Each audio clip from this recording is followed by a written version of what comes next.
18-19 महीने बाद इस सदन में बोल रहा हूं खड़े होके, और ये मेरे लिए सौभाग्य की बात है कि भारतीय जनता पार्टी के तमाम कुकर्मों, कुचक्रों, साजिशों के बावजूद मैं सीना चौड़ा करके यहाँ खड़ा हुआ हूं। तो इसलिए खड़ा हुआ हूं कि ईमानदारी के काम करता हूं।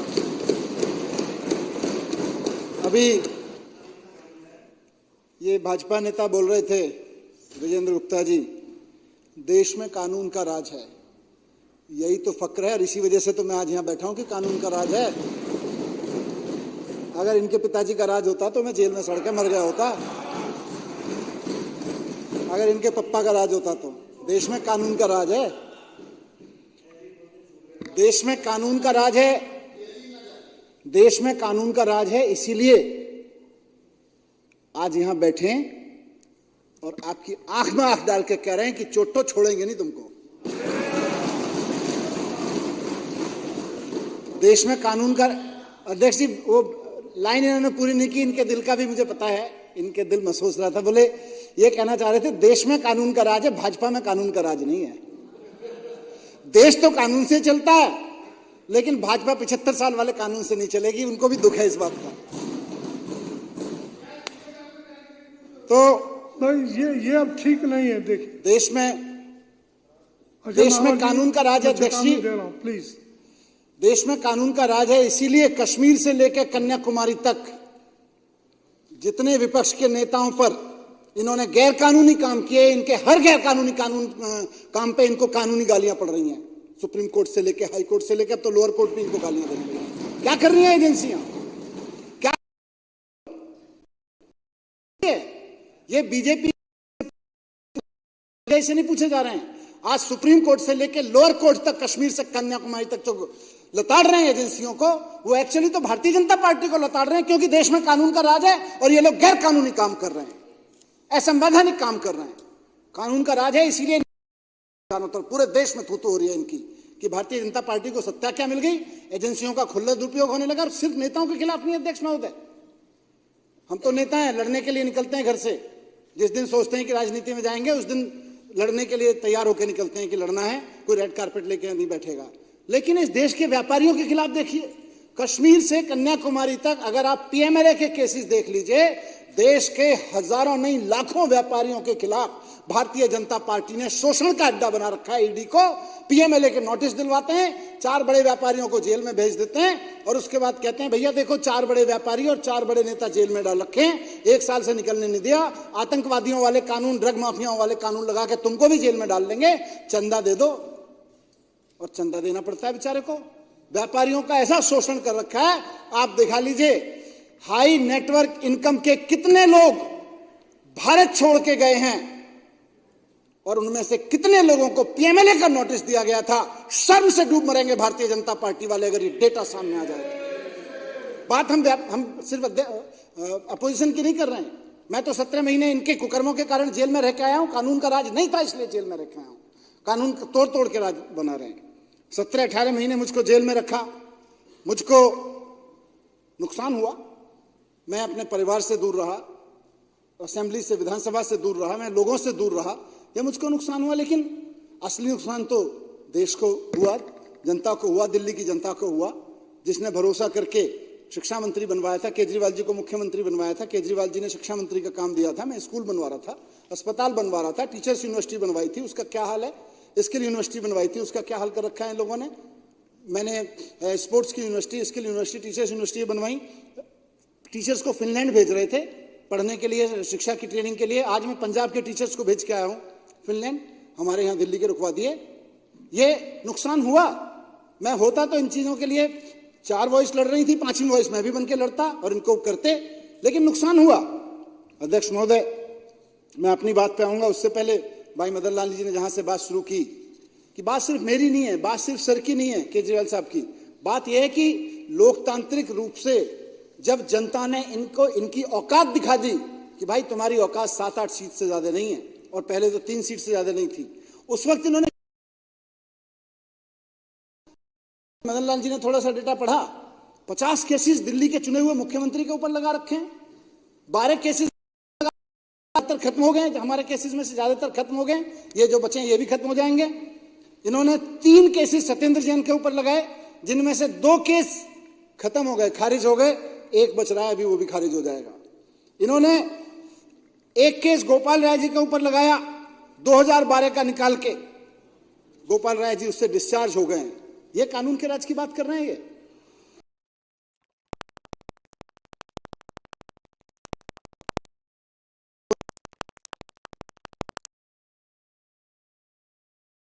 आप अध्यक्ष की चेयर पे बैठे हैं, न्यूट्रल हैं, क्योंकि आप इस पार्टी के टिकट से जीते थे। इन्होंने आपको भी नहीं छोड़ा, आपके ऊपर भी इन्होंने 2 केस लगाए और उसमें भी अक्यूटल हो गया, आप लोगों ने लगाया। जर्नैल सिंह 2 केस लगाए, दोनों में डिस्चार्ज हो चुके हैं। संजीव झा 3 केस लगाए, 2 में डिस्चार्ज हो चुके हैं, 1 अभी बाकी है, उसमें भी डिस्चार्ज होंगे। ये बता रहे हैं कानून का राज है। कौन से कानून की बात कर रहे हैं? ये सारे के सारे केसेस कौन से कानून में आते हैं? बीजेपी के झूठ बोलने के, झूठ फैलाने के और एजेंसियों को दुरुपयोग के अलावा किसी कानून में नहीं आते हैं। मुझको जेल भेजा, अरविंद केजरीवाल जी को जेल भेजा, हम तो स्कूल बनवा रहे थे, यहां बैठ के काम कर रहे थे। 30,000 करोड़ का बजट होता था, इसी विधानसभा में पहला बजट पास किया था 30,000 करोड़ का। और उससे पहला बजट, जिस बार मैं वित्त मंत्री के रूप में बजट पेश किया, उससे पहला बजट, रिकॉर्ड है विधानसभा का, उठा के देख लीजिए, 25,000 करोड़ का बजट था। और उससे पहले के बजट जो थे वो कभी 24,000 करोड़ रुपए, 23,000 करोड़।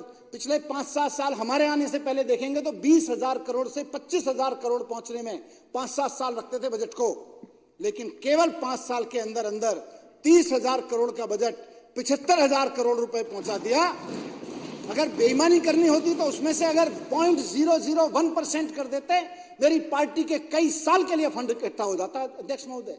लेकिन नहीं करनी थी, इसीलिए 30,000 करोड़ का जो बजट था वो धीरे धीरे करके, ईमानदारी से टैक्स कलेक्शन करके, ईमानदारी से नीतियां बनाकर, ईमानदारी से खर्च करके उसको किया, तब 30,000 करोड़ का बजट 75,000 करोड़ रुपए पहुंचा। ये एजेंसियों का दुरुपयोग करते हैं, हम कानून का सदुपयोग करते हैं, हम अपनी दी गई पावर का सदुपयोग करते हैं, इसलिए 30,000 करोड़ का बजट 75,000 करोड़ रुपए हो गया। और झूठे आरोप लगाते हैं। फिर मैं इन केसेस की डिटेल में नहीं जाऊंगा तो एक एक एमएलए खुद बता सकता है कि किस किस तरह से लगाए थे। मेरे ऊपर जो सबसे संगीन आरोप लगाया गया, मैं उसके ऊपर बात करना चाहता हूं 2 मिनट, अध्यक्ष महोदय, आपकी अनुमति से। इन्होंने मेरे ऊपर आरोप लगाया। कौन सा आरोप? बात तो कह रहे थे भ्रष्टाचार की, लेकिन आरोप कौन सा लगाया? जो आतंकवादियों की फंडिंग और ड्रग माफिया की फंडिंग के ऊपर कानून लगाए जाते हैं, वो मेरे ऊपर लगाए। मैं आतंकवादी हूं? मैं ड्रग माफिया की फंडिंग करता हूं? क्या अरविंद केजरीवाल जी आतंकवादी हैं? अरविंद केजरीवाल जी ड्रग माफिया की फंडिंग करते हैं?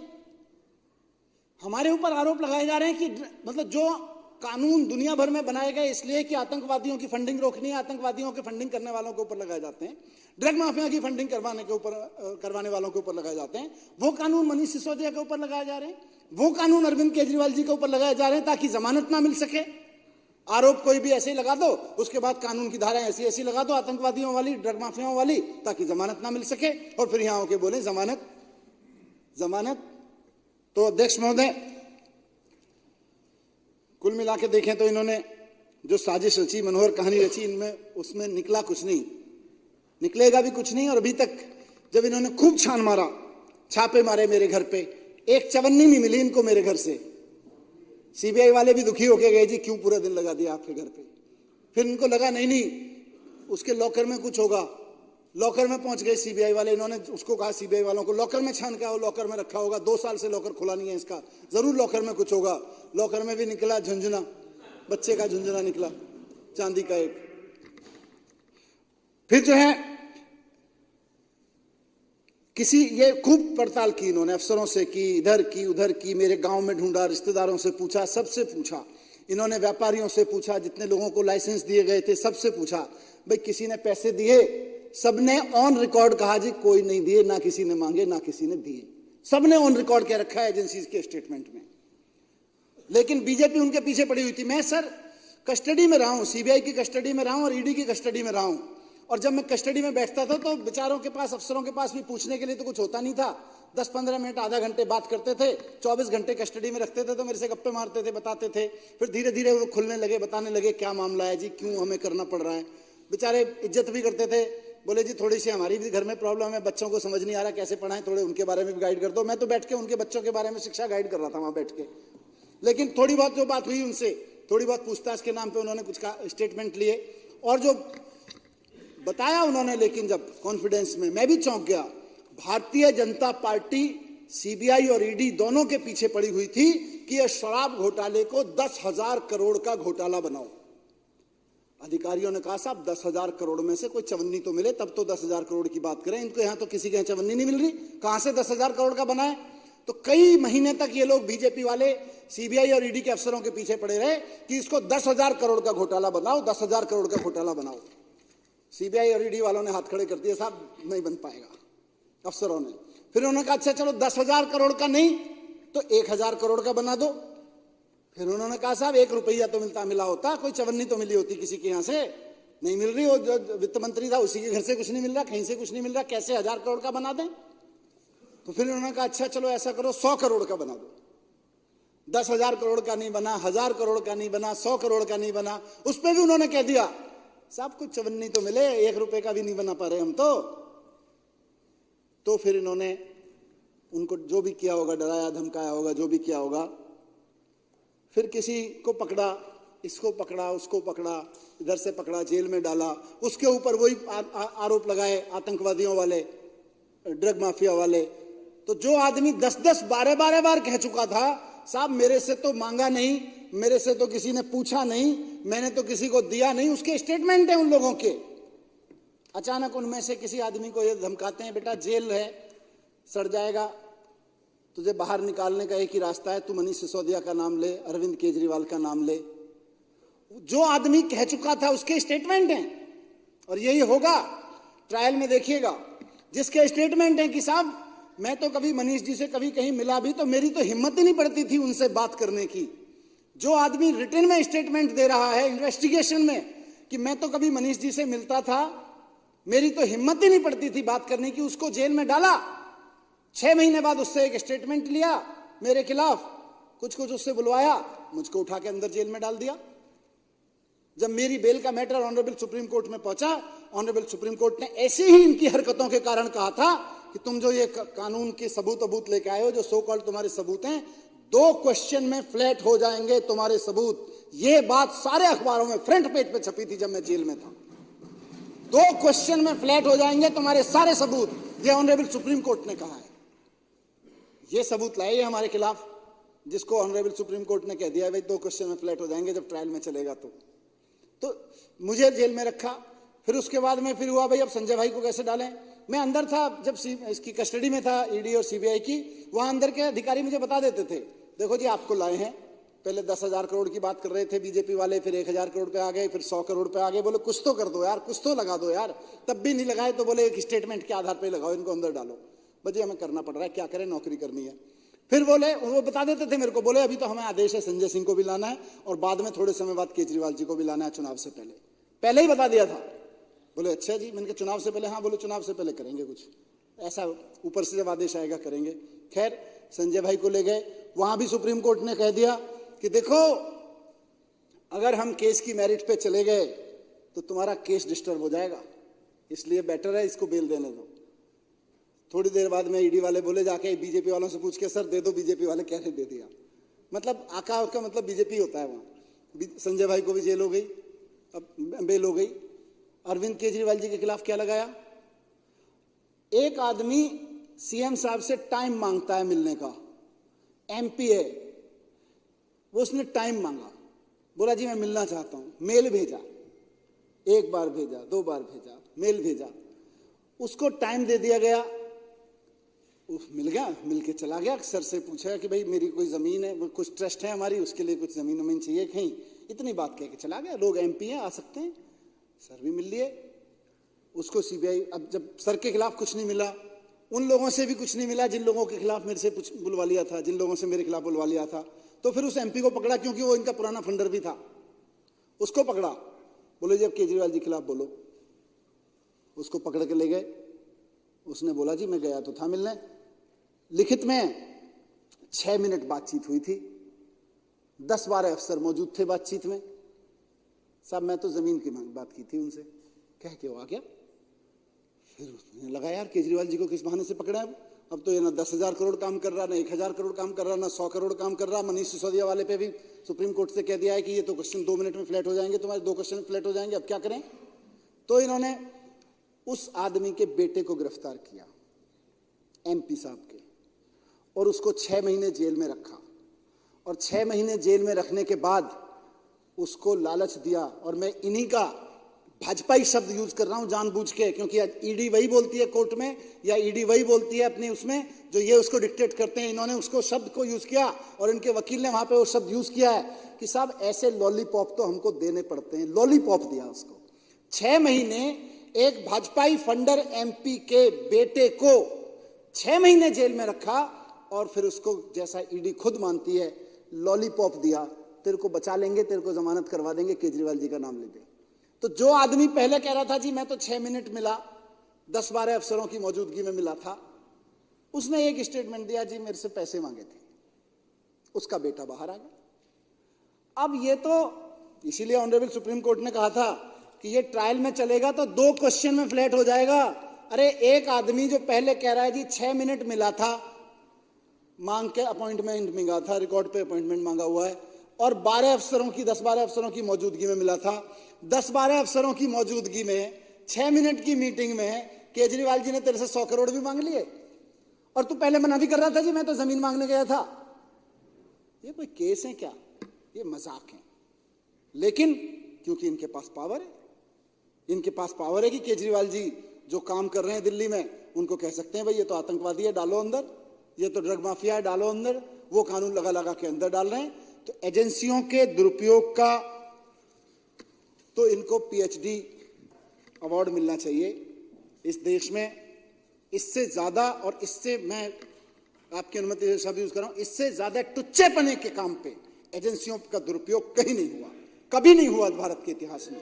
भारत का इतिहास जब लिखा जाएगा, तो भारत का इतिहास जब लिखा, इस समय का इतिहास जब आगे लिखा जाएगा, तो इनको इतनी लानतें दी जाएंगी कि ऐसी ऐसे टुच्चेपने की हरकतों पे उतर आए थे एजेंसियों को लेके, जिन एजेंसियों को इतने शानदार काम के लिए बनाया गया था, उनको इतने टुच्चे कामों पे लगा दिया इन्होंने। हमको तो छोड़ दीजिए, मैं अपनी बात कंक्लूड करूं, हम तो चलिए यहां लड़ रहे हैं इनकी आंखों में आंख डाल के।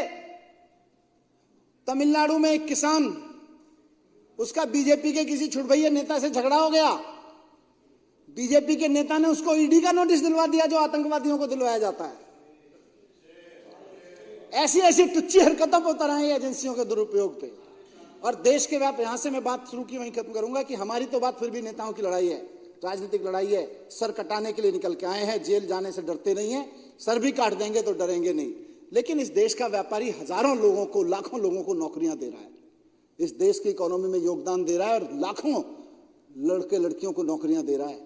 आज तुम अपने चंदे और धंधे के लिए कितने नोटिस, कितने ईडी के व्यापारियों, ईडी के कितने नोटिस व्यापारियों को दिलवा रहे हो? जरा गृहबान में झांक के देखो, शर्म आएगी अपने ऊपर, शर्म आएगी अपने ऊपर कि हम कर क्या रहे हैं ये देश के व्यापारियों के साथ। नेताओं के साथ जो कर रहे हो वो तो कर ही रहे हो, वो तो इतिहास का हिस्सा बना ही रहे हो, लेकिन इस देश के व्यापारियों के साथ क्या कर रहे हो तुम? नौकरी देने वाले आदमी के घर पे ईडी का नोटिस भेज देते हो, और फिर उसको समझाते हैं लोग जाके, देख भाई फलाना बड़ा व्यापारी 1.5 साल से जेल में, फलाना बड़ा नेता 1.5 साल से जेल में, चंदा दे दे नहीं तो तेरा धंधा खत्म। चंदा दे देता है बेचारा, इलेक्ट्रल बॉन्ड उसका सबसे बड़ा सबूत है। तो मैं इसकी घोर निंदा करता हूं कि जिस तरह से ईडी और सीबीआई का दुरुपयोग हो रहा है, इनको शर्म आनी चाहिए, इनको लानत है इस बात पे। और मुझे लगता है कि बीजेपी को माफी मांगनी चाहिए देश से। बात अरविंद केजरीवाल जी या मनीष सिसोदिया या आम आदमी पार्टी के, जिनके मैंने नाम लिया, MLAs की नहीं है, बात पूरे देश के साथ ये लोग गद्दारी कर रहे हैं ईडी और सीबीआई का दुरुपयोग करके। धन्यवाद अध्यक्ष महोदय। माननीय पूर्व मुख्यमंत्री श्री अरविंद